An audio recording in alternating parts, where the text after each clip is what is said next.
All right, everyone, I'm back. Just to show you the rest of how to take this finish this up. One of the things we're going to need to do next is, you may want to get some type of plastic tub so you can put your parts in when taking your helmet apart. So you're going to want to make sure that you take all of this apart. Now, what I suggest for you to do is, when you're taking this apart, record yourself taking the helmet apart so you can make sure you can put all the pieces back together correctly. That will really help you out. So we're going to do that real quick. After we take the helmet off, I am going to pause the video, because after you take the helmet off, or after you take all the parts off, what you're going to do is wipe down the helmet really good, making sure there's no dirt on here, and make sure it's clean so it can be sprayed. So let's take apart the parts for it real quick. We'll do that together. So as you see here, you're going to take all these parts off here, here, here. As you see up here too. And as you take these parts off, it'll also make it so some of these pads on the inside can come off. You kind of want to have that helmet completely empty so you can easily make sure you spray it. And if you have it completely emptied and everything taken off, you don't have to worry about masking it off. So we'll do that first. After we take all the hardware off, then we'll take some of the stickers off too, and I'll show you the trick of how to take some of the stickers off if you don't want to have to mask it. Now, for the parents who actually want to go ahead and paint theirs later on after they put decals on, the trick I'll show you with the heat gun, you can use a hair dryer. We'll do the same thing too. So I'll start taking this apart real quick. It is easier if you do use a screwdriver. It is a lot easier, I'll be honest with you on that.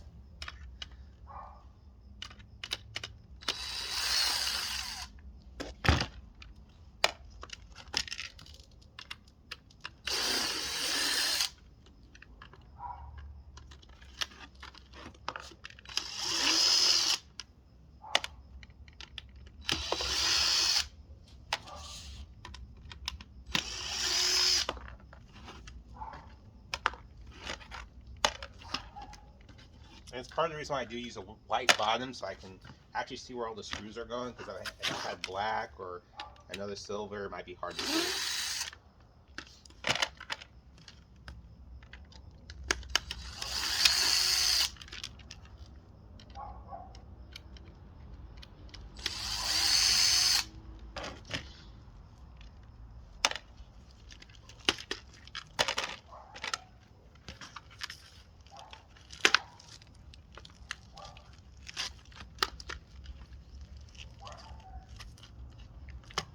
And sometimes there's a screw right here to hold the earpiece in too.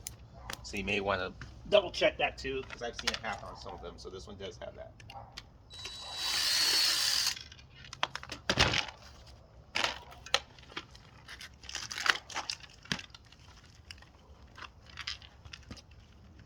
And then you'll see right here on the inside right here, there's a screw right there for this back part of the, for the back part of this padding.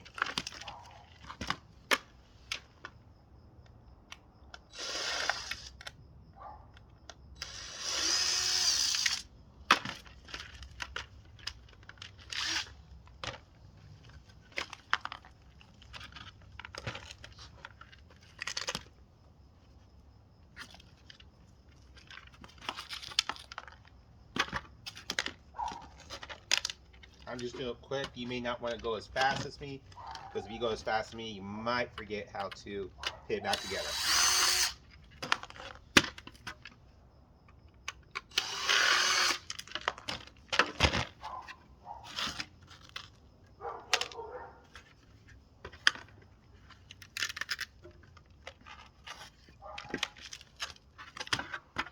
Screw on top.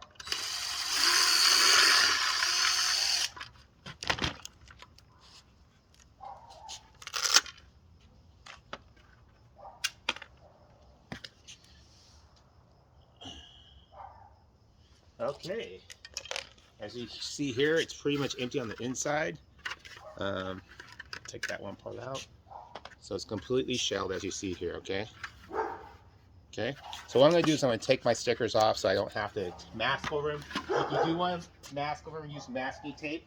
Don't use packaging tape, because packaging tape isn't guaranteed to peel off correctly.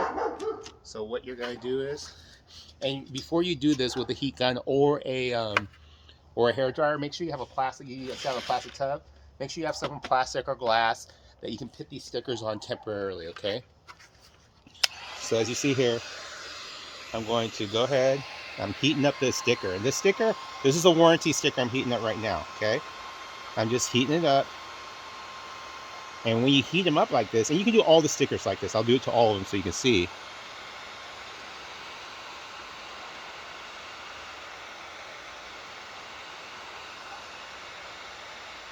Do it for a couple minutes. Don't hold too close because you might melt it, but after you do that, you should be able to just peel it off real easily like this. If it gets hard like it is there, you gotta heat it up a little bit more. So it got a little tough there. I'll heat it up a little bit more in that area. And now it'll come off. And I'm sticking it right here on this plastic part right here. So I can heat it up again and peel it off there. I'll do the same thing with the name. So this is Youth A11 Vengeance. I kind of want to keep that information because that's the model number for future reference.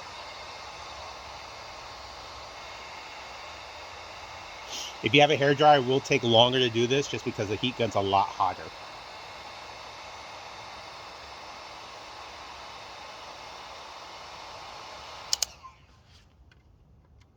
See how easy it comes off like that. And this is good for like anything around the house too, to be able to take your stuff off real easily and be able to remove stickers. Using a heat gun really helps out. This is the size sticker. I don't know if I'll say it, but it's just an easy way to get it off without worrying with the adhesive staying behind. But you may have a little residue of adhesive from it being on there. If that's the case, that's fine. We're just going to go ahead and scrub it off after we're done. Again, please be careful not to get too hot to where it melts. And there we go. So everything on the outside's good. What I'm going to do is I'm going to clean this up right now and do a thorough job of cleanup. I'll be back. And the next thing we're going to do is we're going to start, after we clean it up, we're going to do a little scruff on it. And what I mean by scruff, we're going to scruff it up with the sand block, or if you have sandpaper, and so it can just a little light scruff on it. So I'll get back to you guys in a minute. Okay, back everyone. So I got a good clean down on this. It's a real good job of clean. One thing I did since our kids are playing in the field, since they play in grass a lot, there's a lot of grass in the helmet, I just vacuumed down the inside of it first and then wiped it down. That's probably the easiest way to do it. Now I'm going to take my my block and I'm going to start scrubbing this down. Just a light scrub, you guys. It's just we're trying to make little scratches on it with it. It's not major. You won't see a major thing, but we're just going over it so the paint can really attach to it. You'll see it as you do it. It's kind of like you're buffing it. There's going to be a little bit of scratches on there. And sorry about the dog, but it's a new dog, not well trained here next door. So just go ahead and go through this real quick. It's nothing major. You'll see a little bit of scratches. You just want not major scratches, it's just little scratches. And that's why we're using a very fine sandpaper or sand block to do it. And that's how it's just like you're massaging it. Not a coarse one, but a very fine one. Again, this one's 220, so it'll look good. And as you see, you can't really see it in this light, but you'll see it looks like a little buff. It's like the gloss is not really going away. What's going on is that you see the streaks in there.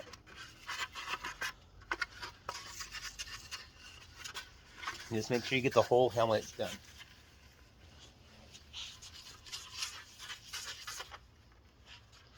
Almost done here. And especially if you get a new piece of sandpaper. The block's a lot easier than sandpaper because sandpaper is hard to do this, what I'm doing, where I'm going in circles, hitting a lot of the surface real fast.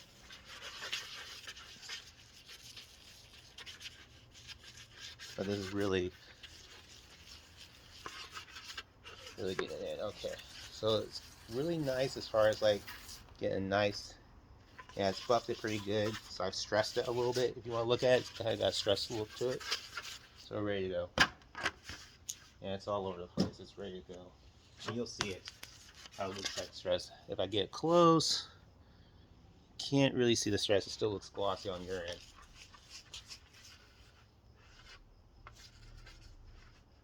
And the only other thing I do after you do this, you'll want to get a towel and do one more wipe down.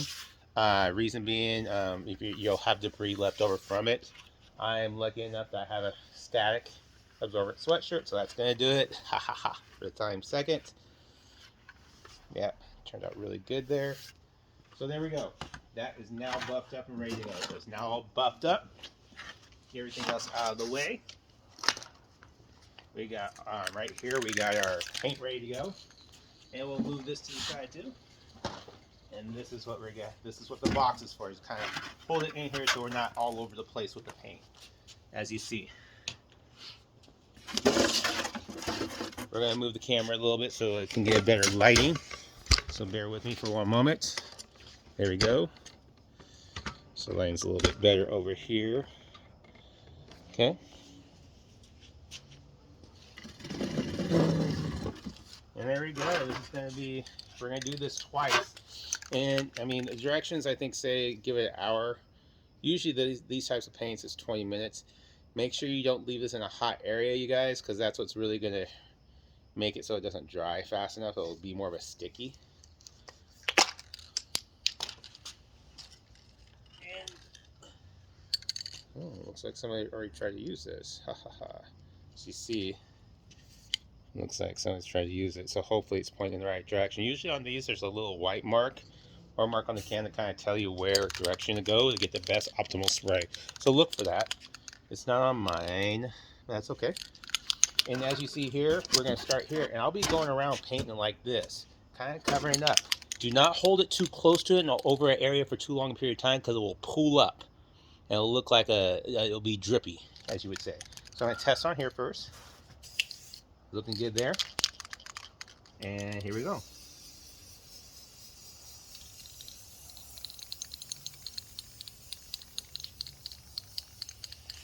Copy one little circle.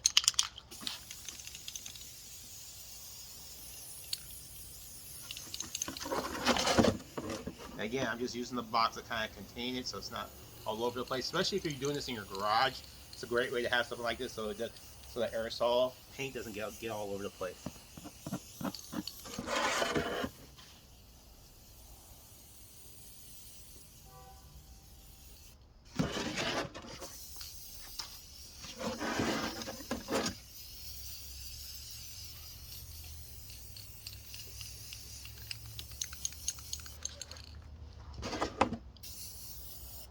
I'll go around one more time. Remember, this is the first coat, so it doesn't have to be heavy.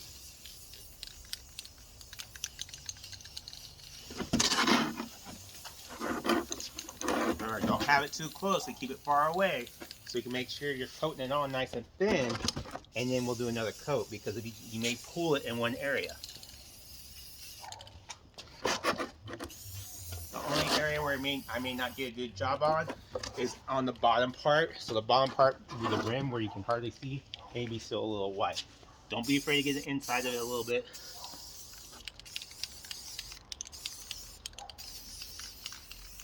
And there we go. So that's pretty much it for this first coat right now. As you can see, turned out pretty nice. I'll let you get a close up so you can take a see how this looks. Sorry, but here you go.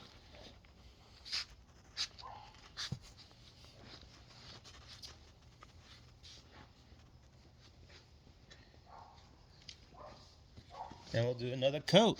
Whoops, sorry. Do another coat in a little bit. Let me know if you guys have questions.